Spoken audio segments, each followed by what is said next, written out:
Why do some wine experiences create lasting memories while others fall flat?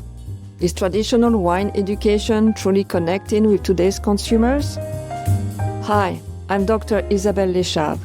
For over 30 years as a sensory and consumer scientist, I've seen how the wine industry can build deeper connections by focusing on what people actually experience.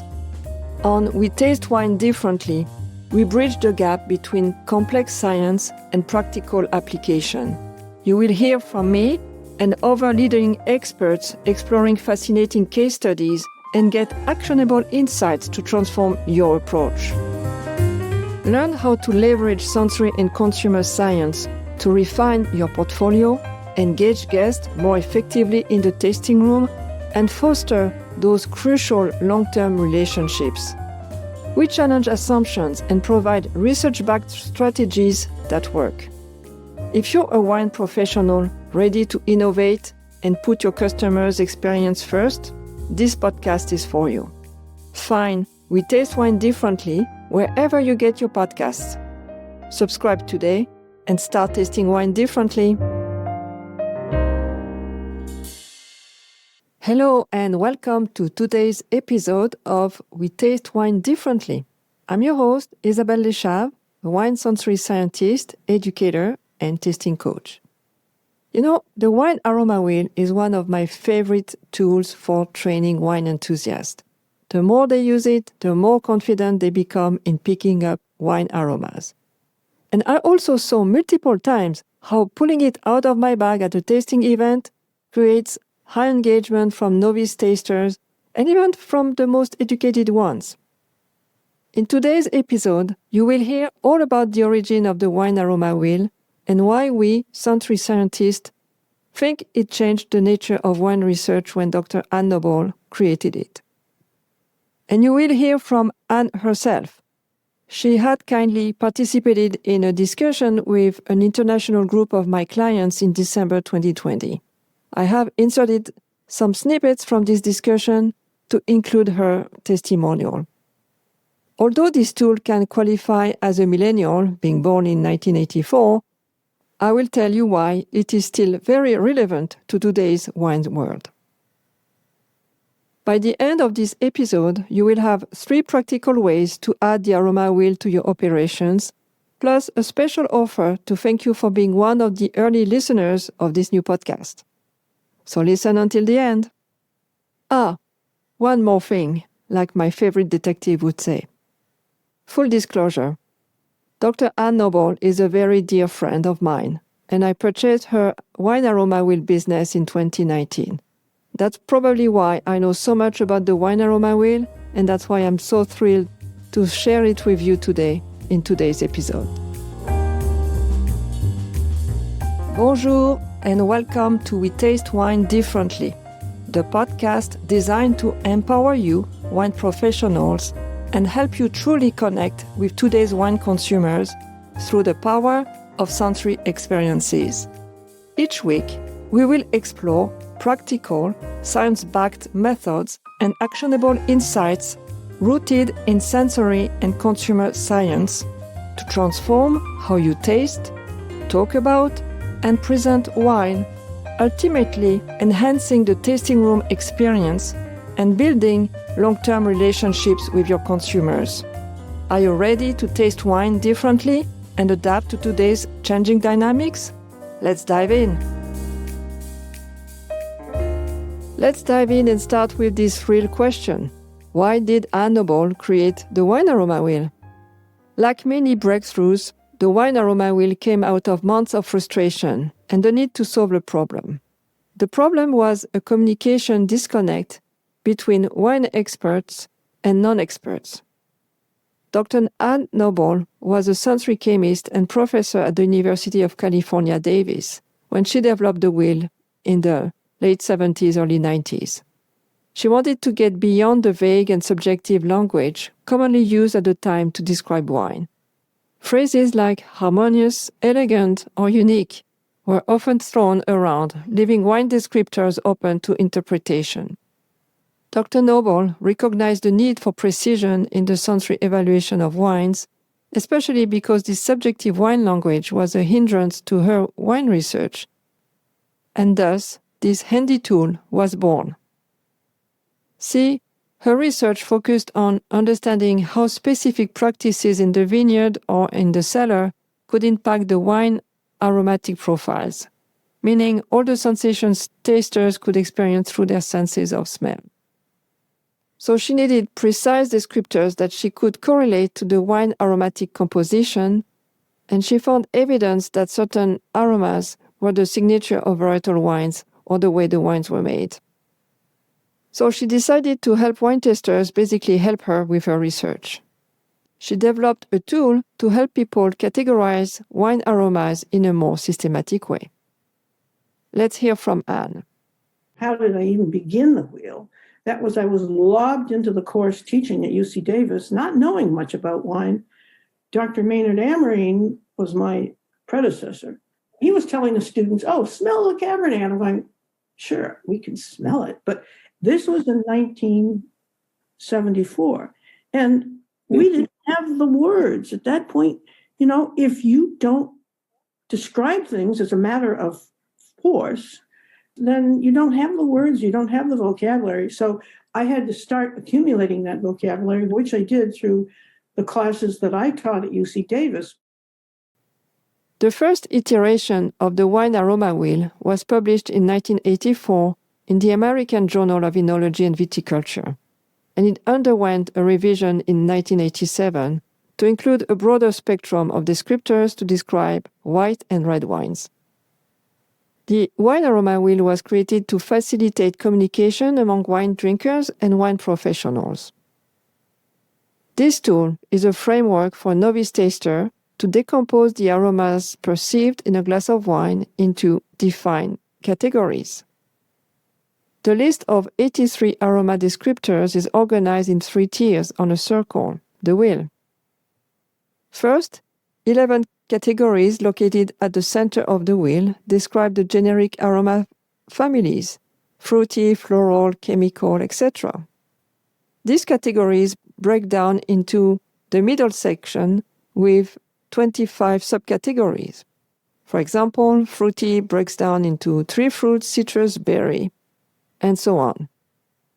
And the most specific terms are on the outer tier of the wheel. The wheel was used to train wine professionals and future professionals to communicate with a structured language, which is quite consumer-friendly.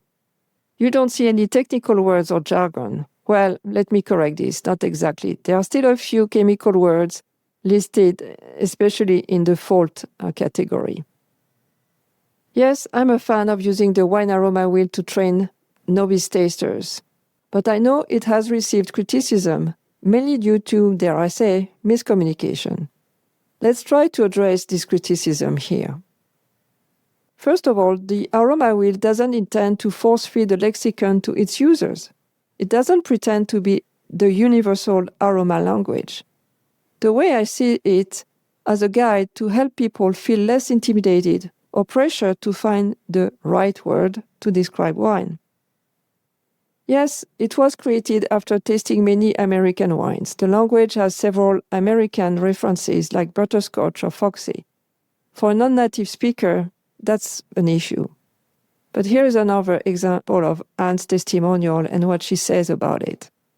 There's another problem with the wheel, and that is it's very focused using vocabulary for English speakers. Mm-hmm. And the words that are on there are words for, I want to say North America, because, for example, when you think about canned green beans, that's a North American thing. And probably, I don't know, in Australia, must have canned green beans, and maybe in Brazil.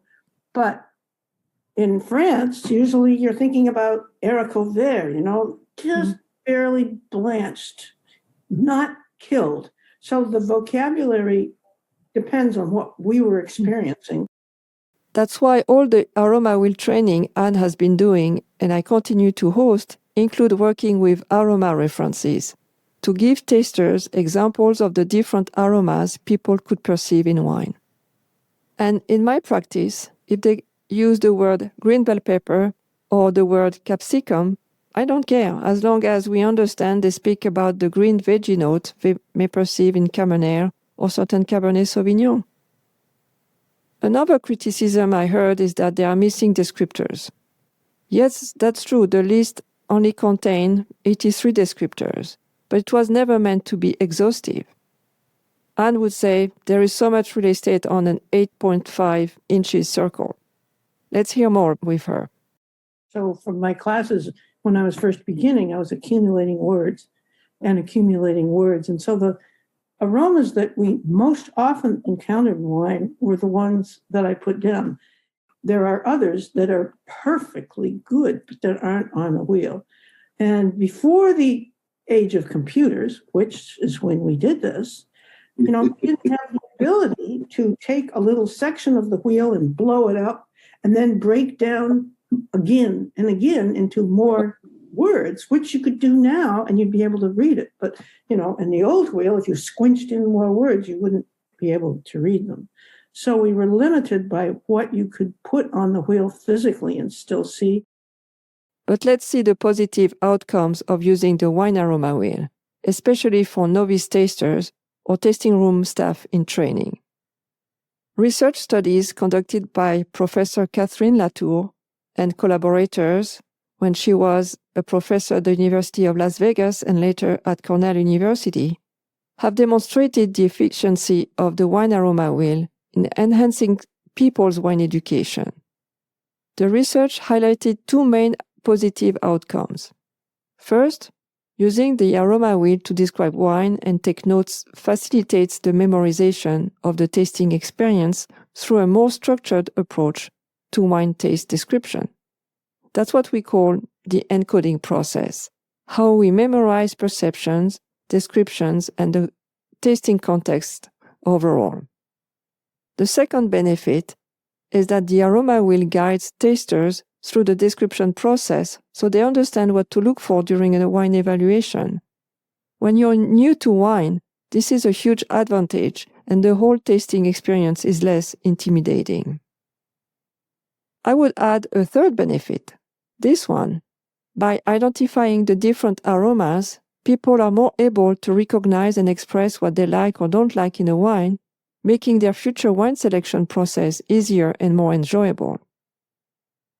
So what if you could deliver these amazing benefits to the customers at the various tasting events you host, on-site or on the road?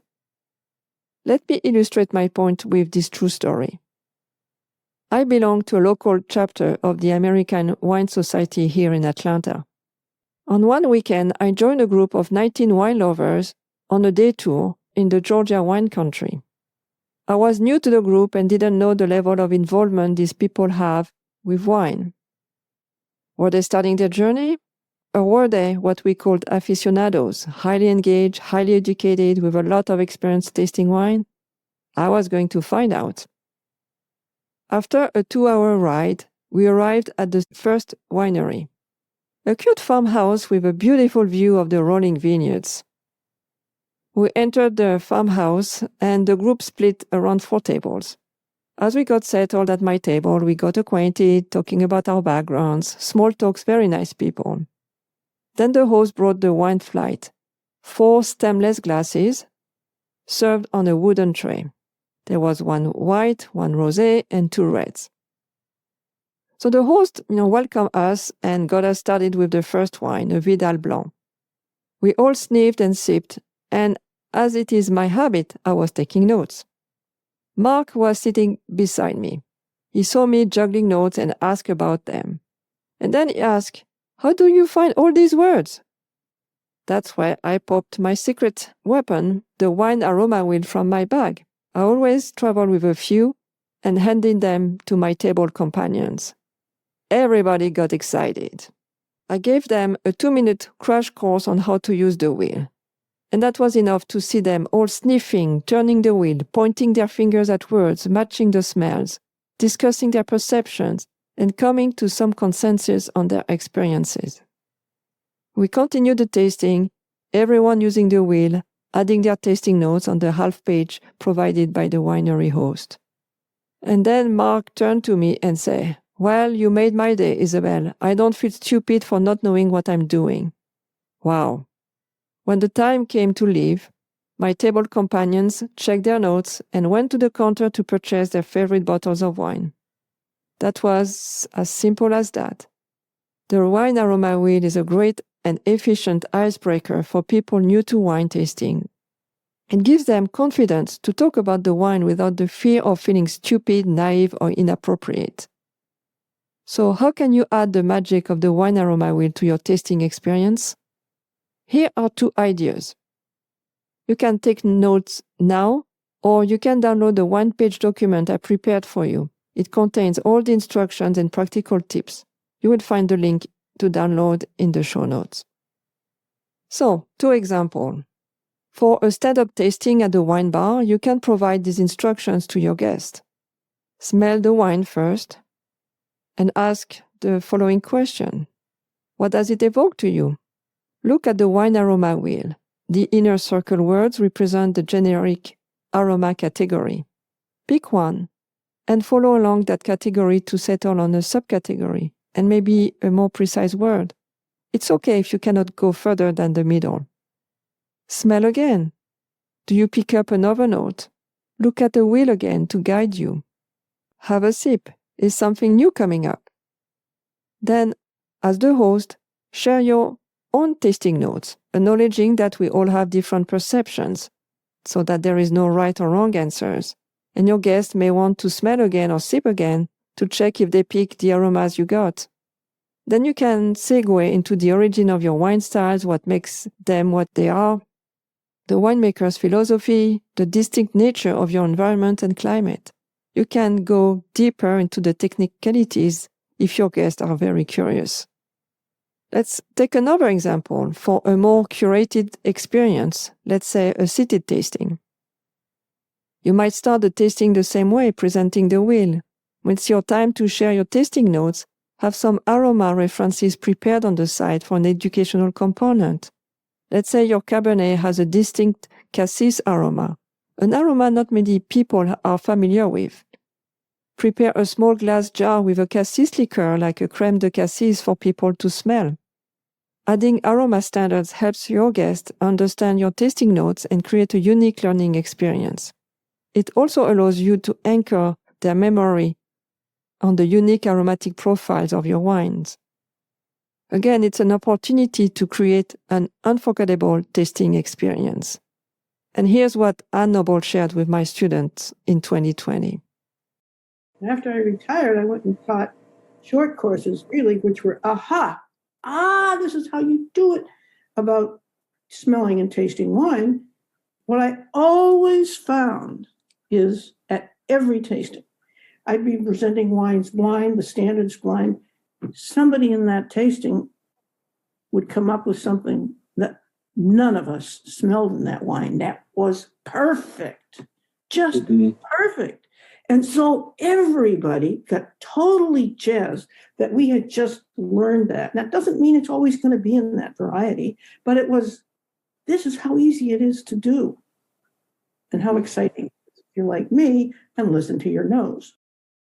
Here is a side note on aroma standards and aroma kits. You might be tempted to use commercial wine aroma kits. You know these beautiful coffrets with small flasks, each illustrating one wine aroma? Yes, they are beautifully presented. My problem with these standards is that each little flask contains a highly potent aroma composition, which is a blend of different aroma compounds. They are very potent, meaning they have a very strong smell. I don't like using this aroma standard flask during a wine tasting for these 2 reasons. They are too intense and often not true to the natural aroma. If you take a sniff out of one of the jars, you can saturate your olfactory receptors very quickly, which means you can't smell anything else and the wine will be practically odorless. We call it sensory adaptation. And if your guests let some of the flask open during the tasting, the scents will quickly pollute the air in your tasting area, compromising the taster's ability to smell anything in their wine glasses.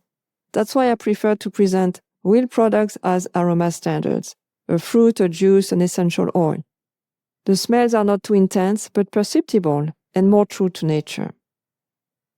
So using the Wine Aroma Wheel in your tasting events helps build rapport with your guests, helping them feel comfortable commenting on your wines beyond, it's pretty good. It's also an opportunity to learn from your consumers and how they speak about your wines without influencing them. Which leads me to the importance of training your staff to speak a consumer-friendly wine language. And yes, you can use the Wine Aroma Wheel for that too. We've all been to a wine tasting where the host delivers a very scripted tasting experience. It's all about the products, not how the products make people feel. And if you listened to episode 1 of this very podcast, you know that it's time to change these scripts. Most of the time, hosts are very hospitable. No question about that. Wine people are passionate and very generous with their knowledge and time. But what does it mean to be hospitable? According to the Merriam-Webster dictionary, being hospitable means given to the generous and cordial reception of guests, promising or suggesting generous and friendly welcome, offering a pleasant or sustaining environment. So it's about being generous, cordial, warm, and pleasant. Again, no question about that. Wine people are very hospitable. But there is a fourth point in the definition. Hospitable means readily receptive, hospitable to new ideas. So if you're a hospitality professional, I hope you will be hospitable to this new idea.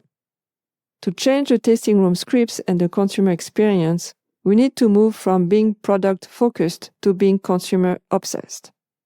And it starts with the staff training.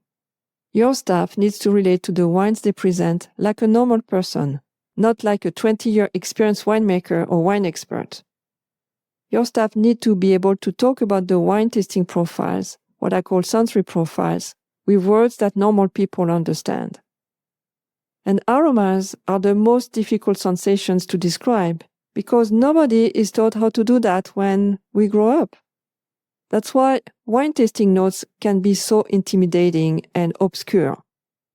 So to be a hospitable host, one needs to acknowledge this challenge and be at ease conducting a tasting and speak a consumer wine language. To do that, I recommend including a short aroma training using the Wine Aroma Wheel in your staff onboarding program. What does it look like? Well, select the key aroma descriptors of your wine, using the Wine Aroma Wheel to find the terms most appropriate to describe your wines. No technical jargon, just descriptors of products most people will know. For example, instead of saying bottle-aged aromas, be more specific. Do you mean leather or dry fruit, like prune or raisin? Let's say you have 12 signature aromas you want to communicate to your guest. You will prepare aroma standards for each of them. But don't worry, if you don't know how to prepare a standard, there are standard recipes that are included with the Wine Aroma Wheel. So you have prepared your 12 aroma standards. Now, every day for 2 weeks, you will host an aroma training session with the new recruits. And really, everybody from your winery is welcome to attend this training. It's beneficial for everyone. So let's say every morning, the new recruits will sit at a table with these 12 standards. They will smell each jar, take notes to memorize the aroma and its name. It's called the familiarization process. I use the senses framework to deliver this aroma training. The trainees take 2 standards at a time. They smell the first one, so S from the framework. They smell the first one. E, they encode the perception, meaning using the Wine Aroma Wheel to characterize the aroma and writing down their description. And neutralize their nose, meaning that they need to have a break, maybe smell a glass of water or their hand to remove any lingering odor in their nose. Then, the last part of the senses framework, SES, they smell the second jar, encode again, and assess side by side the 2 aroma standards to define how similar and different these 2 aromas are. For example, If you have blackberry and raspberry aromas, the perceptions have similarities and differences. Blackberry might be more jammy, and the raspberry may have a floral tone. One needs to be able to perceive and memorize those to be comfortable using these descriptors. So they do this senses approach for 2 of the aroma standards, and then they move on to the next pair. Rinse and repeat. And believe me, it won't take more than 10 minutes at the most every morning. At the end of the 2 weeks, you can set up a challenge, present the standards without the name on them, and have your staff identify each aroma. It might be a nice friendly competition among your staff. Once everybody is comfortable with identifying all the standards, host a tasting of your wines. Let the trainees find these aromas in your wines using the wheel as a guide. It can be as simple as matching an aroma descriptor with a wine. And of course, a descriptor can be present in several wines. So what does this training do for you? It will help your staff speak about your wine aromatic profiles in a similar manner, but a genuine way, not a rote, memorized way. Let's say you adopt one of the 2 scenarios I described earlier to use the Wine Aroma Wheel during your tasting event, at the tasting bar or the seated event. Once your staff has let the guests use the wheel to take their own tasting notes, they can start sharing about their experience and how it relates to the product making or winemaking philosophy. Your staff will be able to describe what a blackberry note in your wine evokes to them beyond the word. A memory, a particular product, a seasonal event, maybe a winemaking practice. It will help build rapport with the guests and help them find their personal analogies. All in all, these interactions engage the senses and the memorization process, which will create a positive memory of this tasting experience. By the way, the efficiency of aroma standards as a training tool is also backed by sensory research. Most sensory scientists know that aroma standards are essential in our practice to align a lexicon among tasters and ensure that they understand each other when they describe food products. But it's nice to have some backup with sound research. So yes, aroma standards are essential to help people develop a wine language. This outcome came from a study conducted at UC Davis by Dr. Hildegard Hemann's lab. The study showed that exposing participants to aroma reference standards led them to use more descriptors to describe wines. This was true whether the participants were experienced tasters or beginners.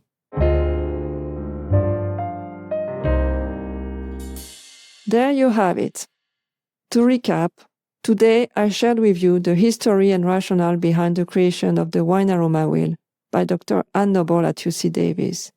I gave you 3 opportunities to use the aroma wheel in your business: to break the ice with new visitors at your tasting room, to engage in conversations and education at a tasting event, and finally, to train your staff develop a consumer-friendly aroma language. The Wine Aroma Wheel is more than a lexicon spread on a colorful and laminated circle. It's a catalyst for engaging conversations with your guests and onboarding your hospitable staff. And that's it for today's episode of We Taste Wine Differently. If you enjoyed it, please subscribe or follow the show wherever you listen to podcasts. If you want to learn more about how I can help you and your team implement a sensory-driven tasting experience, visit my website at InnoVinum.com. It's INOVINUM.com. And have a gift waiting for you there. It's a free resource to discover the 5 mistakes turning guests away and how to fix them fast.